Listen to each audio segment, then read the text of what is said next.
கிராமத்து வெயில்ல எரிஞ்சுக்கிட்டு இருந்தது. ஒவ்வொரு கரையும் வாழ்க்கை முழுவதும் வேர்வையால் நிறைந்திருந்தது. அப்பதான் சூரஜ் கொண்டு வந்தான் ஒரு இனிய ஒளிய.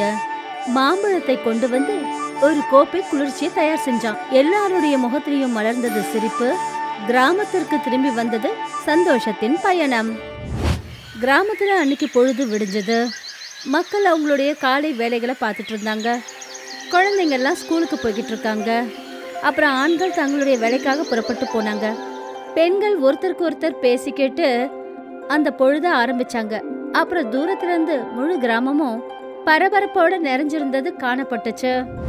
டேக்ராம் அப்புறம் மோகன்ராம் மரத்தடியில உட்கார்ந்துருந்தாங்க. அப்புறம் கிராமத்துல இருக்கிற கடுமையான வெயில பத்தி அவங்க பேசிட்டு இருந்தாங்க. இந்த வெயில் நம்ம நிலைமையே மோசம் பண்ணிடுச்சு. பின்ன வேற என்னவா, இந்த வருஷம் கொஞ்சம் வெயில் அதிகமாகவே ஆயிடுச்சு. போதாதைக்கு இந்த கரண்ட் பிரச்சனை. ஆமாம்பா, ஒவ்வொரு தடவையும் புது அரசாங்கம் வருது, ஏதாவது ஒன்று நடக்கும்னு நினைக்கிறோம். ஆனால் ஒவ்வொரு தடவையும் தோல்விதான் கிடைக்குது. வெயில் ரொம்ப அதிகமாயிடுச்சு. இப்போ சாப்பிட்றதுக்கு கூட மனசு வரமாட்டேங்குது. சாப்பாடு சாப்பிட்டு முடிச்ச உடனே தலையெல்லாம் கிருகிருந்து. அப்பதான் சூரஜ் அங்க வந்தான். அவன் அந்த கிராமத்தோட இளைஞன். அப்புறம் நகரத்துல படிச்சு முடிச்சிட்டு திரும்பி வந்திருக்கான். மரத்தடியில உட்காந்துட்டு இருந்த டேக்ராம் அப்புறம் மோகன்லால வந்து அவன் பார்த்தான். எப்படி இருக்கீங்க அங்கிள்? இப்போ என்னன்னு சொல்றது, இந்த வெயில்னால நிலைமை ரொம்ப மோசமா இருக்கு. இந்த வருஷம் கிராமத்துல வெயில் அதிகமா தான் இருக்கு. நீ சொல்லுப்பா, சிட்டில இருந்து எப்போ வந்த? இப்பதான் கொஞ்ச நாள் தான் ஆச்சு. படிப்பு முடிஞ்சு போச்சு. டிகிரி வர்றதுக்காக காத்துக்கிட்டு இருக்கேன். அப்புறம் நல்ல ஒரு வேலை கிடைச்சதுன்னா சிட்டியிலேயே இருந்துருவேன். அதுவும் சரிதான். கிராமத்துல இருக்கிறதுக்கு யாரு தான் விரும்புறாங்க? இங்க எல்லா விஷயத்துக்கும் குறையாதான் இருக்கு. இங்க எந்த ஒரு வசதியும் கிடையாது. கவலைப்படாதீங்க அங்கிள், ரொம்ப சீக்கிரத்திலேயே இந்த கிராமத்துக்கு நல்ல நாள் வரும். அதுக்கு நாங்க காத்திருந்து வயசும் ஆயிடுச்சு. இந்த விஷயத்த சொல்லிட்டு 3 பேரும் லேசா சிரிச்சாங்க. அதுக்கப்புறம் சூரஜ் தன்னுடைய வீட்டை நோக்கி போக ஆரம்பிச்சான். ராத்திரி சூரஜ் தன்னுடைய வீட்ல தரையில உக்காந்துட்டு இருந்தான். அவனுடைய அம்மா அவனுக்கு ஃப்ரெஷ்ஷா சமைச்ச சாப்பாடை கொண்டு வந்து பரிமாறுறாங்க. வாங்களேம்மா, நீங்களே என் கூட வந்து உட்காந்து சாப்பிடுங்க. இல்லப்பா கண்ணா, சாப்பிடறதுக்கே மனசு வர மாட்டேங்குது. அது ஏன் அப்படி?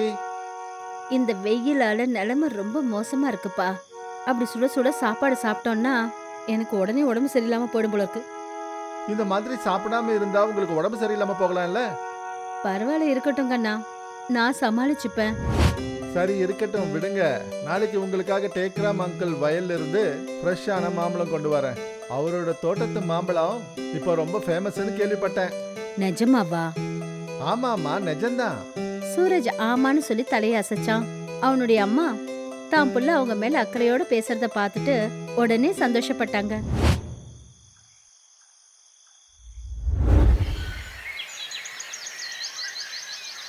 மறுநாள் டேக்ராம் தன்னுடைய மாந்தோப்புல மரத்துக்கடியில படுத்திருந்தாரு. அப்பதான் சூரஜ் அங்கே வந்தான். சூரஜ பார்த்ததுமே டேக்ராம் எழுந்து உக்காந்தாரு. அட சூரஜ் கண்ணா, வாப்பா வா. என்ன இங்க திடீர்னு? மாம்பழம் வாங்கறதுக்கு தான் வந்தேன் அங்கிள்.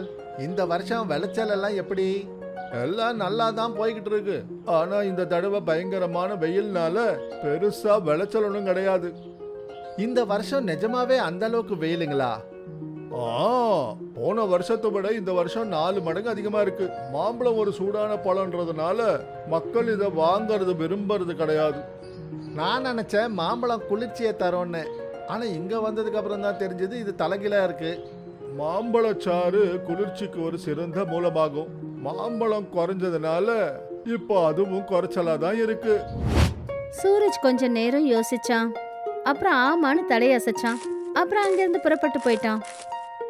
சூரஜ் போனதுக்கு அப்புறமா டேக்ராம் மறுபடியும் மரத்தடியில படுத்துட்டாரு.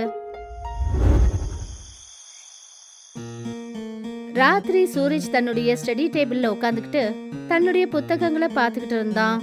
அப்பதான் அவனுடைய அம்மா பின்னாடி இருந்து வந்து அவன்கிட்ட பேசினாங்க. கண்ணா சூரஜ், என்னப்பா பண்ணிட்டு இருக்க? வயலுக்கு போயிட்டு வந்ததுல இருந்து புத்தகத்தை எடுத்து வச்சு உக்காந்துட்டு இருக்க. மாம்பழம் நீ வாங்கிட்டு வரல. இப்ப நீ என்ன பண்ணணும்னு நினைக்கிற? அம்மா, இன்னைக்கு டேக்ராம் சித்தப்பா சொன்னாரு வெயில் அதிகமா இருக்கிறதுனால மாம்பழங்கள் விளையிறது குறைய போதான். அப்புறம் இதனால தான் அவருக்கு இந்த வருஷம் மாம்பழம் கம்மியா தான் விளைஞ்சிருக்கான். அது சரி, இதுக்கும் உன்னோட புத்தகத்துக்கும் என்னப்பா சம்பந்தம்? அம்மா, நான் நகரத்துல சயின்ஸ் படிச்சிருக்கேன். அங்க ஒண்ணு குடிக்கிறதுக்கு கிடைக்கும். அது சோடான்னு சொல்லுவோம். சோடாவா? அது என்னப்பா?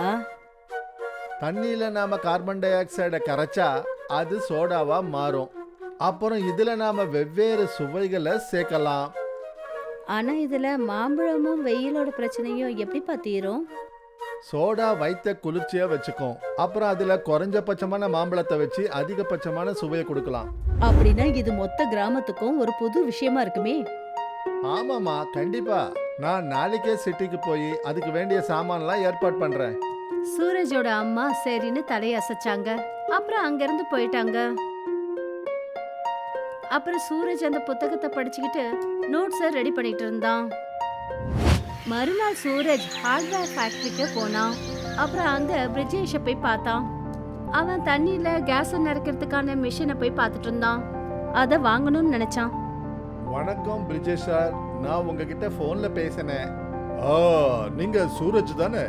பிரிஜேஷ் சூரஜ தன்னுடைய குடவுனுக்கு கூட்டிட்டு போனாரு. அங்க தண்ணியில கேஸ் நிறைக்கிறதுல இருந்து அத பேக்கிங் பண்ற அளவுக்கான எல்லா மிஷின்ஸும் அங்க இருந்தது. சூரஜ் அத கவனமா பார்த்தான். அப்புறம் அவனுக்கு திருப்தி ஆச்சு. சரி, நான் புரிஞ்சுக்கிட்டேன். ஆமா, இதெல்லாம் சேர்த்து எனக்கு எவ்வளவு கொடுப்பீங்க? இதெல்லாம் சேர்த்து கிட்டத்தட்ட 4 லட்சம் ரூபாய் ஆகும். என்னது, 4 லட்சமா? இது ரொம்ப அதிகமா இருக்கு. தம்பி, இந்த மாதிரி மிஷின்ஸ் எல்லாம் கொஞ்சம் காஸ்ட்லியா தானே இருக்கும். இப்போ நீங்க சொல்லுங்க, உங்களுக்கு எப்ப வேணும்? என்ன மன்னிச்சிருங்க, என்னால இதை வாங்க முடியாது. சூரஜ் ரொம்ப சோகமாயிட்டான். அப்புறம் அங்கிருந்து புறப்பட்டு போனான். சூரஜ் ரொம்ப சோகத்தோட கிராம தெருவுல தன்னோட வீட்டை நோக்கி போய்கிட்டு இருந்தான். வர வழியில கிராம மத்தியில மரத்துக்கடியில உட்கார்ந்திருந்த மோகன்ராம பார்த்தான். அவரோட பொண்ணு புஷ்பா கூட அங்க சும்மா உட்கார்ந்திருந்தாரு. கண்ணா, சூரஜ் கண்ணா, எங்கப்பா போயிட்டு வர? ரொம்ப கவலையா இருக்க. என்ன சொல்றது சித்தப்பா, நான் சிட்டிக்கு போயிருந்தேன். நான் இந்த கிராமத்து ஜனங்களுக்கு மாம்பழ கோலா பண்ணலாம்னு நினைச்சேன். நாம குறைஞ்ச செலவுல சுவையான சோடாவை தயாரிச்சு கிராமத்து ஜனங்களுக்கு கொடுக்கலாம்னு நினைச்சேன். ஆனா சிட்டில இருக்கிற மிஷின் அந்த அளவுக்கு காஸ்ட்லியா இருக்கு. அதை நாம வாங்க முடியாது போல இருக்கு. மோகன்லால் கொஞ்சம் ஆர்வம் ஆயிட்டாரு. அப்புறம் தன்னுடைய மக புஷ்பாவை பார்த்தாரு. அம்மாடி புஷ்பா, இந்த விஷயத்துல நீ ஏதாவது பண்ண முடியுமா? கண்டிப்பாப்பா. சூரஜ் அண்ணா, நானும் இன்ஜினியரிங் பண்ணிருக்கேன். உங்களால சொல்ல முடியுமா நீங்க என்ன செய்யணும்னு நினைக்கிறீங்க? தண்ணியில கார்பன் டை ஆக்சைடு செய்யற மிஷின் ஒண்ணு எனக்கு வேணும். புரிஞ்சுக்கிட்டேன். என்னால இத பண்ண முடியும். என்ன, நிஜமாவா? அப்படி முடிஞ்சதுன்னா என்னால இந்த வேலையை செய்ய முடியும். அப்ப சரிங்க அண்ணா, நாளைக்கு நம்ம வீட்டுக்கு பின்னாடி இருக்கிற தொழிற்சாலைக்கு வந்துருங்க. சூரஜ் சரின்னு சொல்லி தலையசைச்சான். அப்புறம் அங்கிருந்து புறப்பட்டு போனான். இதோட இந்த நாளும் முடிவடைஞ்சது. மறுநாள் சூரஜ் தன் கையில சில வரைபடங்களை எடுத்துக்கிட்டு ஃபேக்டரிக்கு போய் சேர்ந்தான். அங்க புஷ்பா அவனுக்காக முன்னாடியே காத்துக்கிட்டு இருக்கா. சூரஜ் அவகிட்ட வரைபடத்தை காட்டினா அவளும் அது எல்லாத்தையும் பார்த்து புரிஞ்சுக்கிட்டா. அதுக்கப்புறம் 2 பேரும் அவங்க வேலையில இறங்குனாங்க. அவங்க உலோக தகடுகளை வெட்டினாங்க, அதை இணைச்சாங்க.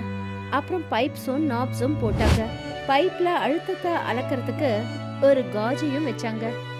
கொஞ்ச நேரத்துல அவங்களோட மெஷினும் தயாராயிடுச்சு. சூரஜ் கார்பன் டை ஆக்சைடு சிலிண்டரை எடுத்துட்டு வந்தான். அவங்க அத மெஷின்ல இணைச்சாங்க. அப்புறம் இன்னொரு பக்கம் தண்ணி நிறைஞ்ச பாட்டில இணைச்சாங்க. முதல் முயற்சியில அந்த பாட்டில் வெடிச்சிருச்சு. அவங்க மறுபடியும் முயற்சி பண்ணாங்க. வெவ்வேறு அழுத்தங்களை கொடுத்தாங்க. அப்புறம் ஒரு வழியா சரியான அழுத்தத்தை கண்டுபிடிச்சிட்டாங்க. அந்த நாளோட முடிவுக்குள்ள அவங்க ஏற்பாடு பண்ண மிஷின் தயாராயிடுச்சு. அது மக்களுக்கு வேலை செய்ய தயாரா இருந்தது. மறுநாள் சூரஜ் தன்னுடைய புதுசா செஞ்ச மேங்கோ கோலா கடையில நின்னுட்டு இருந்தான். அதுல புஷ்பாவோட உதவியால செஞ்ச அந்த மிஷினும் பொருத்தப்பட்டிருந்தது. அந்த பக்கமா சில பேர் போனவங்க அதை பார்த்துக்கிட்டு போனாங்க. ஆனா நின்னு கவனிக்கல. அப்பதான் டேக்ராம் ஒரு மாம்பழ பொட்டியை எடுத்துக்கிட்டு அங்க வந்தாரு. இந்தா, நீ சொன்ன மாதிரி நான் மாம்பழத்தை கொண்டு வந்துட்டேன். ஆனா இது என் தோட்டத்துல கிடைச்ச கடைசி மாம்பழம். இத வச்சு நீ என்ன பண்ண போற? அப்பதான் புஷ்பா அங்க வந்தா. அவளோட மோகன்லாலும் வந்திருந்தாரு. இப்போ உங்களுக்கு புரிஞ்சிடும் சித்தப்பா. அங்க மாம்பழத்தை பார்த்ததும் கிராமத்து ஜனங்கள்லாம் வந்து ஒண்ணு கூடினாங்க. இந்த புது விஷயத்த பார்த்ததும் அவங்க மனசுல ஒரு ஆர்வம் அதிகமாயிடுச்சு. எப்பா சூரஜ் கண்ணா, என்னப்பா இது? இதுதான் நானும் புஷ்பாவும் கண்டுபிடிச்ச புது கண்டுபிடிப்பு, மேங்கோ கோலா. மேங்கோ கோலாவா? இது என்னது? நீங்க ஏன் எல்லாரும் இதை டேஸ்ட் பண்ணி பார்க்க கூடாது? அதுக்கப்புறம் நீங்களே சொல்லுங்க. கிராமத்து ஜனங்கள்லாம் இதுக்கு சரின்னு ஒத்துக்கிட்டாங்க. தலைய அசைச்சாங்க. சூரஜ் ஃப்ரெஷ்ஷான பழுத்த மாம்பழத்தை கையில எடுத்தான். அவன் மாம்பழத்தோட மேல் தோலை உரிச்சிட்டு அதோட ஜூஸ ஒரு பாத்திரத்துல எடுத்தான். அதோட கொட்டைய தனியா எடுத்துட்டான். அதுக்கப்புறம் ஒரு பாட்டில்ல தண்ணிய நிறைச்சான். அப்புறம் புஷ்பா வால்வை ஓபன் பண்ணி அந்த மெஷினை ஸ்டார்ட் பண்ணான். பாட்டில்ல அழுத்தம் நிறைய ஆரம்பிச்சது. அப்புறம் வேலை முடிஞ்சதும் சூரஜ் அதை வெளியில எடுத்துட்டான். அப்புறம் அவன் சீக்கிரமா கிளாஸ்ல கொஞ்சம் மசாலாவை கலந்தான். அப்புறம் மாம்பழ ஜூஸும் அப்புறம் ஃப்ரெஷ்ஷா செஞ்ச சோடாவை ஊத்தினான். கிளாஸ்ல நுர பொங்க ஆரம்பிச்சது. இத கிராம ஜனங்களுக்கு கொடுத்த உடனே அத அவங்க ஆச்சரியத்தோட பார்த்தாங்க. அப்புறம் மெதுவா ஒரே ஒரு டிராப்ப குடிச்சாங்க. அப்புறம் அவங்க முகத்துல உடனே ஒரு சந்தோஷம் தெரிஞ்சது. வாவ் சூரஜ், இது ரொம்ப நல்லா இருக்குப்பா, அற்புதமா இருக்குப்பா.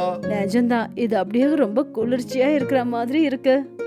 புஷ்பா, மோகன்ராம், டேக்ராம் அதை எடுத்து கொஞ்சம் குடிச்சாங்க. வாவ் கண்ணா, உண்மையிலேயே சுவையா இருக்கு. இன்னொரு கிளாஸ் கொடுப்பா. இது உண்மையிலேயே சுவையானது தான், ஆனா அதிகமாலாம் இதை நாம குடிக்க கூடாது.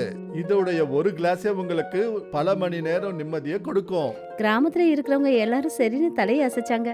அப்புறம் இதோட இந்த மேங்கோ கோலா கிராமத்துல எல்லாருக்கும் ஃபேவரட்டா மாறுச்சு. அப்புறம் சூரஜ் இத ஒவ்வொரு வெயில் காலத்துலயும் மக்களோட நலனுக்காக செய்வான்.